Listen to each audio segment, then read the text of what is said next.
तुम्ही त्या धंद्यात डायरेक्ट पूर्णपणे झिरो झाले होते. हो हो लॉकडाऊन मुळे मी त्या धंद्यामध्ये पूर्णतः शून्य झालो. आणि त्या धंद्याचा लॉस भरण्यासाठी तुम्ही जेवढी 14 एकर शेती होती तुमची, हो ती पूर्ण समजा या तेवढ्या एका टाइम मध्ये तुमची गेली समजा. हो हो म्हणजे 2-3 कोटी रुपयाचा लॉस माझा 2-3 CR माझं त्यामध्ये नुकसान झालेलं होतं. अच्छा अच्छा. नमस्कार मित्रांनो, आपण आलो होतो आज दूध उत्पादक या तरुणाला भेट द्यायला. त्यांचा व्यवसाय आणि एक स्ट्रगल स्टोरी यांची ती आपण समजून घेऊया या व्हिडिओमध्ये. तर चला बघूया यांचं. दादा तुमचं नाव काय आहे? माझं नाव राजू सुधाकर गायके, अच्छा राहणार घाणेगाव, जिल्हा छत्रपती संभाजीनगर. अच्छा अच्छा. तर तुम्ही हा व्यवसायात कसे उतरले? माझा पार्श्वभूमी या व्यवसायाची अशी होती की मी लॉकडाऊनमध्ये जे माझा कपड्याचा व्यवसाय होता अच्छा तो लॉकडाऊनमध्ये माझा बंद झाला. हा हा.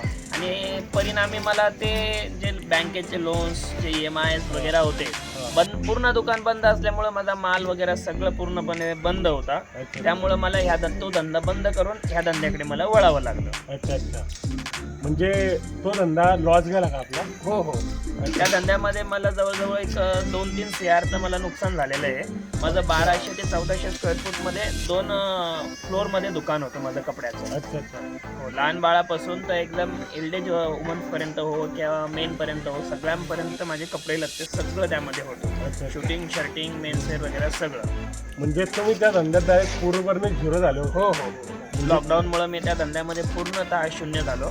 आणि त्यानंतर मी एक विचार केला की धंद्यामध्ये बाबा आयुष्यामध्ये आपल्याला कोणाच्या हाताखाली नोकरी करायची नाही, स्वतःचा मालक म्हणून आपल्याला राबायचं आहे. मग भले तो स्वतःच्या मशीनचं गायींचं शेण उचलायचं की नाही, पण स्वतःचा एक मालक म्हणून आपल्याला करायचं होतं. मग त्यामुळं आपण ह्या धंद्यामध्ये मी वळलो. अच्छा अच्छा. म्हणजे त्या धंद्याचा लॉस भरण्यासाठी तुम्ही तेवढी 14 एकर शेती होती तुमची, हो ती पूर्ण समजा या तेवढ्या एका टाइम मध्ये तुमची गेली समजा. हो हो. म्हणजे 2-3 कोटी रुपयाचा लॉस माझा 2-3 CRचं माझं त्यामध्ये नुकसान झालेलं होतं. अच्छा अच्छा. तर म्हणजे तुमच्यावर एवढं मोठं संकट येऊनही तुम्ही डबल नवीन उभे राहिले. हो तर याबद्दल आपल्या फॉलोअरला तुम्ही काय सांगताल? सगळ्यात महत्त्वाचं म्हणजे ह्या ज्या गोष्टी आहेत, जे नुकसान होणं फायदा होणं हे एक आयुष्याची एक पार्श्वभूमी आहे. एक आपण एक असं म्हणू शकतो, एक पेज समजू शकतो याला. त्याच्यामध्ये तुम्हाला तुमच्या आईवडिलांची जर साथ असली, समज असली किंवा सोबत असली तर तुम्ही जगामध्ये कुठंही कमी पडू शकत नाही. कारण की विषय काय होतं माहिती का, पोरायचं काय, एखाद्या पोरीने सोडून दिलं, चालली फाशी घ्यायला, थोडं कर्ज आलं, चालली फाशी घ्यायला, चालले याला त्याला. तर त्याच्यासाठी तुमचं एक उत्तम उदाहरण आहे मेन गोष्ट म्हणजे. हो कारण की एवढं तुम्ही टॉपला असताना डायरेक्ट ग्राउंड लेवलला आले, त्यानंतर पुन्हा म्हणजे एक म्हशीवरून सुरुवात केली. तर आता डायरेक्ट तुमच्याकडे डायरेक्ट 25 म्हशी. त्या 25 म्हशीचं एक व्हॅल्युएशन किती आहे? ॲव्हरेजली एक म्हैस तुम्ही मला एक हरियाणाचा जर आपण रेकॉर्ड पकडला तर मी माझ्या पूर्ण हरियाणाच्या म्हशी कर्नालमधून. अच्छा अच्छा. अच्छा. हरियाणा कर्नालमधल्या आहे. तिथं एका म्हशीची साधारणतः किंमत जर आपण अंदाजे धरली तर 1,45,000 पासून 1,55,000 1,60,000 पर्यंत असते. आपण एक ॲव्हरेजली 1.5 लाख रुपये जरी आपण एका म्हशीची किंमत धरली तर 25 म्हशींची किंमत तुम्ही लावा आता. तर बघा, तुम्ही एका म्हशीवरून चालू केला होता म्हणजे झिरो झालेले होते. तर आता त्यांच्याकडे 25 म्हशी आहे आणि एका म्हशीची किंमत मिनिमम 1.5 लाख रुपये. तर विचार करा तुम्ही, झिरो बसून माणूस कुठे येऊ शकतं. तर मेन मुद्दा म्हणजे सांगायचं काय तुम्हाला या गोष्टीतून? काय असतं, माणसामध्ये एक धमक असली पाहिजे. अच्छा अच्छा. आणि त्यासाठी सगळ्यात महत्त्वाचं म्हणजे की माणसाला कुठलाही धंदा करताना कुठलंही व्यसन नसलं पाहिजे. काय असतं आजकालच्या जे मी बघतोय, जसं मी एक सोशल मीडिया तर मी वापरत नाही, मला कामामुळे वेळ भेटत नाही.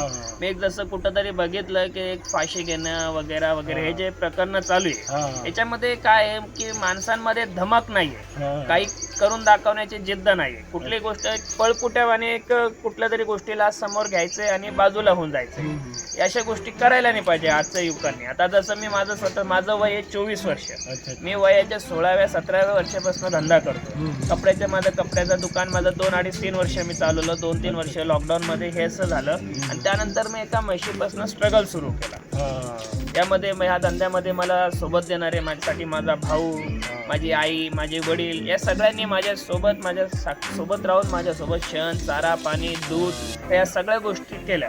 आज जे मी उभा आहे किंवा मी जे आज स्ट्रगल करून जे आज मी तर उभा आहे किंवा जे मी स्वतःला कुठेतरी एक समाधानी मानतोय, तर त्याच्या पाठीमागे एक माझ्या भावाचा, आईचा आणि वडिलांचा खूप मोठा हात आहे. तेवढं मोठं जाऊन सुद्धा त्यांनी मला माझ्यावर विश्वास ठेवला. त्यांना एक कुठंतरी काहीतरी वाटलं की बाबा याच्यामध्ये काय करून दाखवण्याची जिद्द आहे आणि मी त्यांच्या त्या गोष्टीला पूर्णतः ठरलो.